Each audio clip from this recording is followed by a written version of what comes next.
Hi everyone, কেমন আছো তোমরা সবাই? আশা করছি ভালো আছো। আমরাও বেশ আছি। আজ রবিবার, দুপুর থেকেই বৃষ্টি হচ্ছে। ভেবেছিলাম বিকালবেলা একটু বেরোবো আমি, মিস্টার রায়া, সিম্বা, কিন্তু বেরোতে পারিনি বৃষ্টি হচ্ছিল বলে। তারপরে দেখলাম সময় যখন সন্ধ্যে 7টা তখন বৃষ্টিটা থামলো, তাই আমরা তিনজন টুক করে বেরিয়ে পড়েছি। আমাদের বাড়ি থেকে 5 মিনিটের দূরত্বে একটি বাজার কলকাতা আছে, কিন্তু আমরা সেখানে কোনোদিন যাইনি। তাই আমরা কয়েকদিন ধরে ভাবছিলাম যে একটু টুক করে গিয়ে ঘুরে আসবো, দেখবো যদি সিম্বার জন্য ভালো টি শার্ট পাওয়া যায়। আজকে তাই বাজার কলকাতাতেই চলে এসেছি, কিন্তু আসার পরে দেখলাম যে পরিমাণে ভিড় বাজার কলকাতাতে, আমাদের কেনাকাটা করার ইচ্ছেটাই চলে গেল। কিন্তু এসেছি যখন, খালি হাতে তো ফেরা যাবে না, সিম্বার মন খারাপ হয়ে যাবে।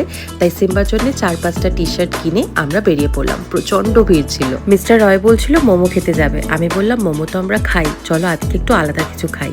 আমাদের বাড়ির পাশে যে বাস স্ট্যান্ডটা আছে, সেখানে একটি মিষ্টির দোকানে সন্ধ্যের এই সময়টাতে প্রত্যেকদিন গরম গরম রসগোল্লা বানানো হয়। তাই আজকে আমরা চলে এসেছিলাম গরম গরম সিঙ্গারা আর গরম গরম রসগোল্লা খেতে। গরম গরম সিঙ্গারা আর রসগোল্লা খেয়ে ছোটবেলার সব স্মৃতিগুলো তরতাজা হয়ে উঠলো। মামনির জন্য আর বাবার জন্য গরম রসগোল্লা নিয়ে এবার চলে এলাম বাড়ির দিকে। আজ রাস্তায় যা ভিড় তোমরা দেখতেই পাচ্ছ। বাজার কলকাতাতে তো পা রাখার জায়গাই ছিল না, আর রাস্তাতেও একই অবস্থা। তবে সিম্বার কিন্তু মন ভরেনি, এখনো বাবার বাইক থেকে নামানোর একটু ইচ্ছা নেই। আরো একটু ঘুরতে পারলে ভালো হতো। বাড়িতে এসে দেখলাম পাকিস্তানের 6 রানে 2 উইকেট পড়ে গিয়েছে। এর মধ্যেই সিম্বা ওর দাদুনের কাছ থেকে আর মনির কাছ থেকে আবার একটু রসগোল্লা খেয়ে নিল।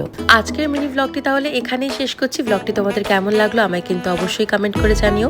যদি ভালো লেগে থাকে তাহলে একটি লাইক করে দিও।